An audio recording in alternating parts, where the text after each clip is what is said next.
Donald Trump is back as president of the United States, and his return has the world watching closely.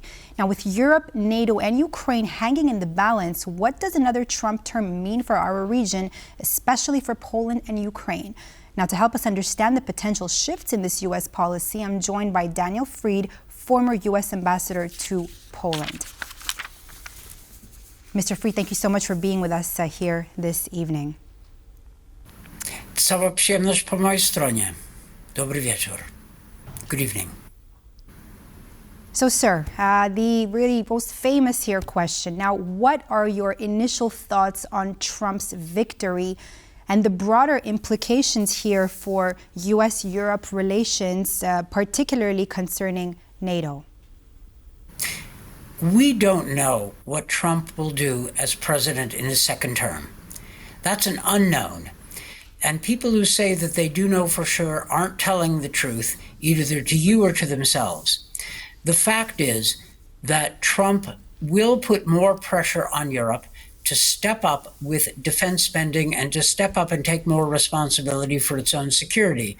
So to that extent, Foreign Minister Sikorski is absolutely right. His call earlier today for Europe to do more for its own defense is spot on, both substantively. It helps, and it will help as Poland deals with the new Trump administration.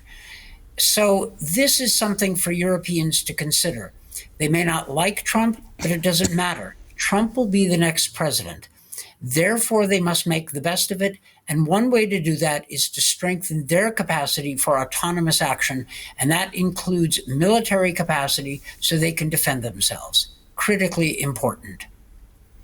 Do you think that we'll see increased pressure, though, as you're mentioning right now, on European countries, including Poland, to contribute more to their defense budgets? Well, Poland is already doing its part. It is acting with speed and determination. Its military budget is high, and Trump world in the United States is aware of this. They look on Poland as, well, let's say the good European. And so Poland is in a position to speak to Trump. President Duda has a long-standing good relationship with Trump that he is using. I favor that. Foreign Minister Sikorski understands the American right, and I hope he uses that.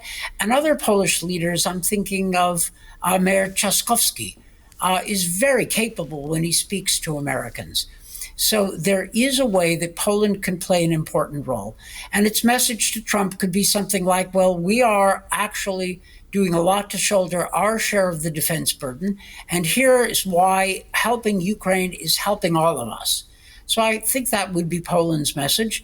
And I think it's a good message. Poland does have some ability to get to Trump, and I hope it uses it.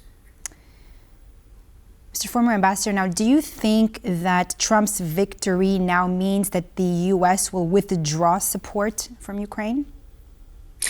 Not necessarily. Trump has said that occasionally, but his last meeting with President Zelensky was reasonably good. Trump likes to make deals.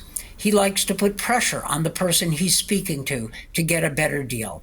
It is possible that, not certain, but possible that Trump will seek, as you said earlier, to end the conflict, but not necessarily and hopefully not on Putin's terms. Look, I'm not against all negotiations. I'm against dumb ones. And it would be dumb to negotiate with Putin about Ukraine on his terms without the Ukrainians. The central question is, what security will Ukraine will have after this phase of the war is done? What do you predict? What do you predict? Didn't work. Gray zones don't work. And what do you predict those security guarantees to be exactly? Well, all the way, the best guarantees, the gold standard is, of course, NATO membership. The second best, the silver standard, would be actual, robust, verifiable agreements with the United States, Poland, the British, others maybe in a coalition of the willing, so Ukraine doesn't stand alone if Russia attacks, and Russia knows it. Poland can play a part. Poland should not be asked to shoulder this burden alone. The Americans have to be in this. And it's possible Trump would consider something like this if the Europeans were doing their part.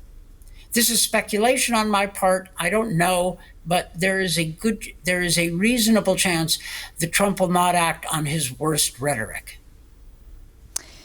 Now, how do you think that Poland and, of course, Europe might respond if Trump's administration now decides to cut this financial and military support for Ukraine, and if this is scaled back? I mean, what might the strategic impacts be, the economic impacts of that be? I mean, Ukrainians seem pretty worried. Of course the Ukrainians are worried, and in their place I would worry also. I don't think it is necessarily the case that Trump will cut aid.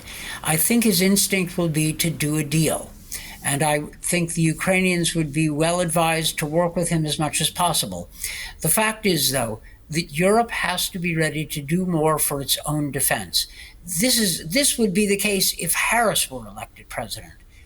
Europe needs to do more. Poland is in a position to lead Europe because Polish politics is in, frankly, better shape.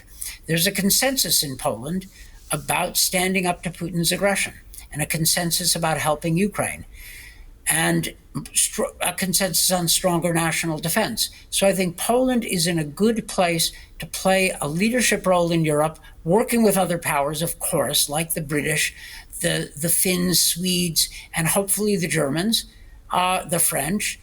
And Poland can do this and thus enable